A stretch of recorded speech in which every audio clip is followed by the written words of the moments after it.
মানুষ কি আদৌ উন্নয়ন মানে বোঝে? আসলে তা বোঝে না।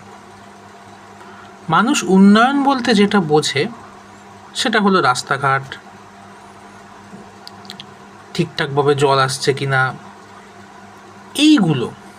কিন্তু তারা কখনো বোঝে না যে স্বাস্থ্যের উন্নয়ন কাকে বলে, সামাজিক উন্নয়ন কাকে বলে, সাংস্কৃতিক উন্নয়ন কাকে বলে। এইগুলো সম্পর্কে তাদের কোনো ধারণাই নেই। তারা কেবলমাত্র শিক্ষা উন্নয়ন কাকে বলে এইগুলো সম্পর্কে তাদের কোনো ধারণাই নেই। তারা কেবল ভোট দেয় পয়সার ভিত্তিতে। এখনকার সমাজ ব্যবস্থায় ভোট এমন হয়ে গেছে যে যে রাজনৈতিক দল পয়সা খাওয়াতে পারবে সেই ভোটে জিতবে। মানুষ ভোট দেয় পয়সার ভিত্তিতে। তার কারণ মানুষ এসব উন্নয়ন মানে বোঝে না।